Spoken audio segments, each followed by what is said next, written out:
এই জন্য চিঠি করেছেন?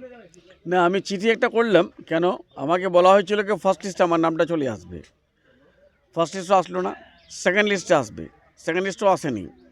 তো এখানে আমাদের ৭৮,০০০ ভোটের নাম নেই, ওটা অ্যাডজুডিকেশন আছে।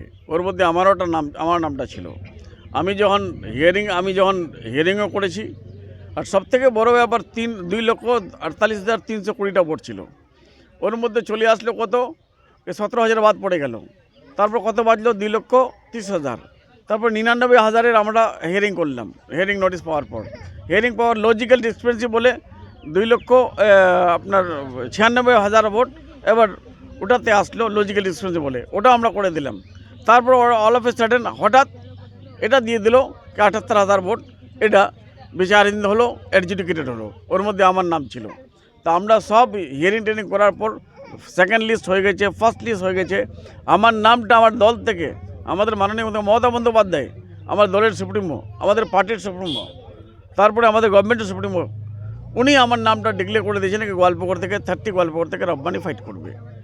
তো রব্বানি যখনই ফাইট করবে সেদিন থেকে ষড়যন্ত্র স্টার্ট হয়ে গেছে আমাকে ইলেকশন কন্টেস্ট না করার জন্য। আপনি কি সংশয় রয়েছেন বা আতঙ্কে রয়েছেন যে আপনার নাম উঠবে কি উঠবে না? না, আমি তো, আমার সন্দেহ তো আছে, কেন কি আর বিশ্বাস নাই ইসিআইয়ের পর, জ্ঞানেশ কুমারের পর। কেন বিশ্বাস হলে নামটা চলে আসতো।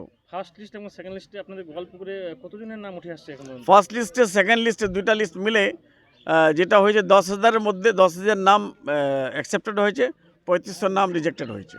টোটাল 78,000 বিচারাধীন অবস্থা ছিল। হ্যাঁ, 78,000 মধ্যে 15,000 মতো হয়েছে এখন আমরা যেটা খবর পেয়েছি।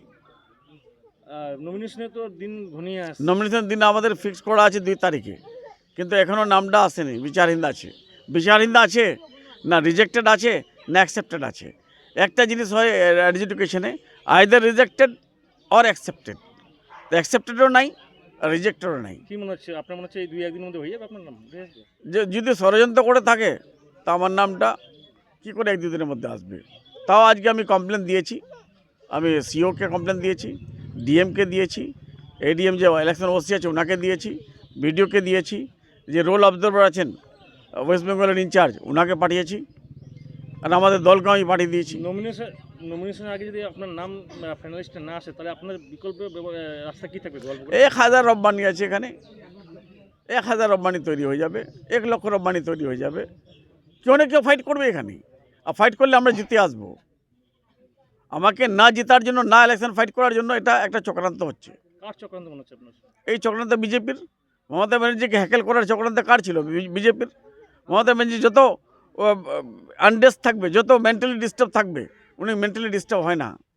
উনি মেন্টালি অত আপনার স্ট্রেংথ, 71 বছর 72 বছর বয়সে যেগুলো করছেন একটা সাধারণ মহিলা করতে পারে না। আজকে দাদা ইসলামপুর পলিটেকনিক কলেজে যারা ভোট